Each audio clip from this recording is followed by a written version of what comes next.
ವಾರ್ತೆಗಳ ವಿವರ.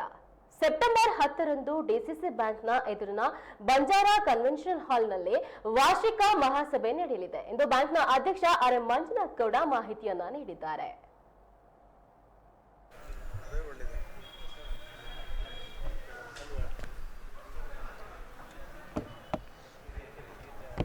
ಕಳೆದ ವರ್ಷ ಬ್ಯಾಂಕ್ 36.70 ಕೋಟಿ ಲಾಭವನ್ನ ಮಾಡಲಾಗಿದೆ. ಎರಡನೇ ಬಾರಿಗೆ ಉತ್ತಮ ಡಿಸಿಸಿ ಬ್ಯಾಂಕ್ ಎಂದು ಅಪೆಕ್ಸ್ ಆಯ್ಕೆ ಮಾಡಿ ಸನ್ಮಾನಿಸಿದೆ. ಈ ವರ್ಷ 8,000 ರೈತರಿಗೆ 1,800 ಕೋಟಿ ಬೆಳೆ ಸಾಲವನ್ನ ನೀಡಲಾಗಿದೆ. ಇನ್ನು ಬರುವ ಮಾರ್ಚ್ಗೆ 1,400 ಕೋಟಿ ರೈತರಿಗೆ ಬೆಳೆ ಸಾಲದ ಗುರಿಯನ್ನ ಹೊಂದಲಾಗಿದೆ. ಇನ್ನು 2 ವರ್ಷದಲ್ಲಿ ಬ್ಯಾಂಕ್ 75 ವರ್ಷ ಮುಗಿಯಲಿದೆ. 14 ಶಾಖೆಯ ಉದ್ಘಾಟನೆ ಮಾಡಲಾಗುತ್ತೆ.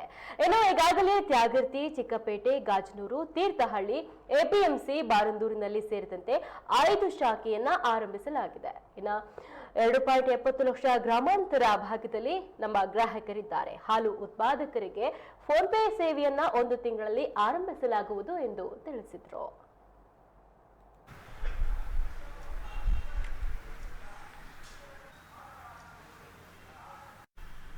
ಹಾಗೆ ಇನ್ನು 2 ವರ್ಷದಲ್ಲಿ ನಮ್ಮದು ಡೈಮಂಡ್ ಜುಬ್ಲಿ ನಮ್ಮದು 75 ವರ್ಷ ನಾವು ಕೊಡ್ತೀವಿ. ನಾವು ಅದಕ್ಕಾಗಿ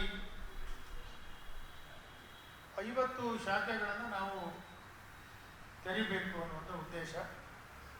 ಈ ವರ್ಷ ಈಗಾಗಲೇ 3 ಶಾಖೆಗಳನ್ನು ತೆರೆದುಬಿಟ್ಟಿದ್ದೀವಿ. ಈಗಾಗಲೇ 3-4 ತಿಂಗಳಾಯಿತು, 4 ತಿಂಗಳ ಹಿಂದೆ. ಈಗ 5 ಶಾಖೆಗಳು ಈ ತಿಂಗಳ ಅಂತ್ಯದಲ್ಲಿ 5 ಶಾಖೆಗಳನ್ನು ತೆರೆಯುವಂಥ ಕೆಲಸ ಆಗ್ತದೆ. ಒಂದು ಭದ್ರಾವತಿ ಭಾರತ ರೆಡಿಯಾಗಿದೆ. ಬ್ಯಾಂಕಿನ ಸೌಲಭ್ಯ ಇಲ್ಲದೆ ಭದ್ರರಿದ್ದಾರೆ, ಅವರಿಗೆ ಈ ಸೌಲಭ್ಯ ಸಿಕ್ಕುತ್ತೆ. ಅಷ್ಟು ಜನ ಡಿಸಿ ಬ್ಯಾಂಕಿನ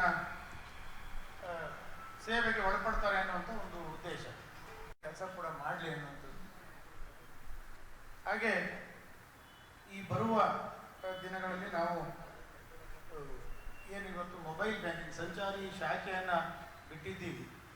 ಇನ್ನೊಂದು ವಾಹನವನ್ನು ಬಿಟ್ಟು ಎಲ್ಲೆಲ್ಲಿ, ಉದಾಹರಣೆಗೆ ನಮ್ಗೆ ಇಲ್ಲಿ ಪಕ್ಕದಲ್ಲಿ ಪುರದಾಳಿದೆ, ನಮ್ಮ ಶೆಟ್ಟಿಹಳ್ಳಿ, ಶೆಟ್ಟಿಹಳ್ಳಿ ಇದ್ದೇವೆ, ಅವು ಫಾರೆಸ್ಟ್ ಒಳಗಡೆ ಇದ್ದಾವೆ. ಪುರದಾಳ ಹತ್ರ ಇದೆ. ಅಲ್ಲಿಗೂ ಕೂಡ ವಾರದಲ್ಲಿ ಕನಿಷ್ಠ ಒಂದು 2 ದಿನ 3 ದಿನ ಶಾಖೆ ಸೇವೆ ತಲುಪಬೇಕು ಅನ್ನುವಂಥ ಉದ್ದೇಶದಿಂದ ಸಂಚಾರಿ ಶಾಖೆಯನ್ನು ಕೂಡ ಅಲ್ಲಿಗಿದೆ. ಒಂದಿದೆ, ಇನ್ನೊಂದನ್ನು ಕೂಡ ಪ್ರಾರಂಭ ಮಾಡಬೇಕನ್ನುವಂಥ ಉದ್ದೇಶ ಹೊಂದಿದ್ದು ನಾವು. ಆ ಕಾರಣಕ್ಕಾಗಿ ಒಂದಷ್ಟು ಹೆಚ್ಚು ತ್ವರಿತವಾಗಿ ಇವೆಲ್ಲ ಆಧುನಿಕ ಬ್ಯಾಂಕಿಂಗ್ ಏನು ಇವತ್ತು ರಿಸರ್ವ್ ಬ್ಯಾಂಕ್